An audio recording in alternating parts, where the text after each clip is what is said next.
Hello everyone, আজকে চলে এসেছি আবার একটা নতুন ভিডিও নিয়ে। আজকে আমি আমার এক বন্ধুর সাথে চলে এসেছি একটা নতুন বাঙালি রেস্টুরেন্টে।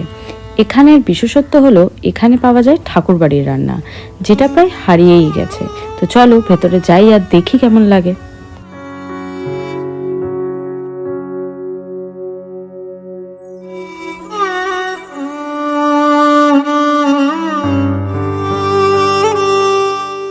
ভেতরটা ভীষণ সুন্দরভাবে সাজানো। একদিকে রাখা আছে রবীন্দ্রনাথ ঠাকুরের ছবি এবং প্রত্যেকটা টেবিলে টেবিল ম্যাটে কবিতা লেখা আছে। প্রত্যেকটা টেবিলের পাশে ছোট ছোট শেলফ করে সেইগুলোকে বিভিন্নভাবে ডেকোরেট করা হয়েছে। কয়েকটাতে শিলনোড়া বাটা, কয়েকটাতে মশলাপাতি বাঙালিদের, আবার বিভিন্ন রকম হাতের কাজ, তেজপাতা, দারচিনি দিয়ে। প্রত্যেকটা ছোট ছোট জিনিস খুব ভেবে ও সুন্দরভাবে বানানো হয়েছে। মেঘ বলেছে যাব যাব, মেঘ বলেছে যাব যাব, রাত বলেছে যাই, সাগর বলে কুল মিলেছে, আমি তো আর নাই। মেঘ বলেছে যাব যাব। আমরা খাবারগুলো অর্ডার দিয়ে পুরো রেস্টুরেন্টটা ভালোভাবে ঘুরে দেখে নিলাম।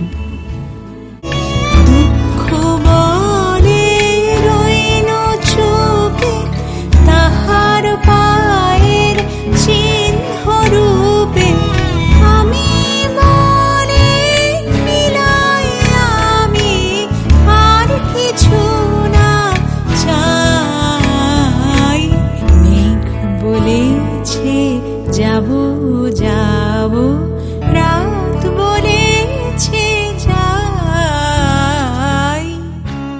এখানে প্রত্যেকটা খাবারই মোটামুটি ঠাকুরবাড়ি স্পেশাল। সবকটার নাম তো বলতে পারবো না, তাই জন্য তোমাদের পুরো মেনু কার্ডের ভিডিওটাই দিয়ে দিলাম।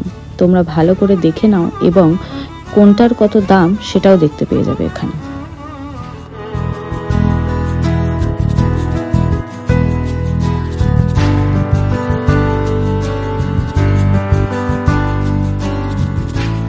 এবার দেখাই আমরা কি কি খেলাম।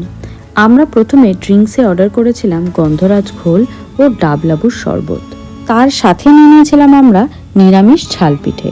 একটা প্লেটে ছিল 4টে পিঠে, বেশ বড় সাইজের। ভেতরে ফিলিং ছিল নারকেল, পেঁয়াজ, কাঁচা লঙ্কা আর ধনেপাতা দিয়ে, বেশ ভালো খেতে।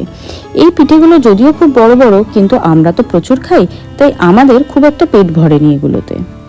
তারপরে আমরা নিয়ে নিয়েছিলাম একটা নস্টালজিয়া থালি, যেখানে ছিল বাসমতি রাইস, লেবু পাতা ডাল, কুমড়ো পাতায় পুর ভরা বড়া, নারকেলের বড়া, লাউ চিংড়ি বাটা, পাবদা মাছের হরগৌরি, একটা পিসি ছিল পাবদা মাছ, মুরগি ভাপা, মাংসর গড়গড়া, টাকার টক, ডাবের পুডিং।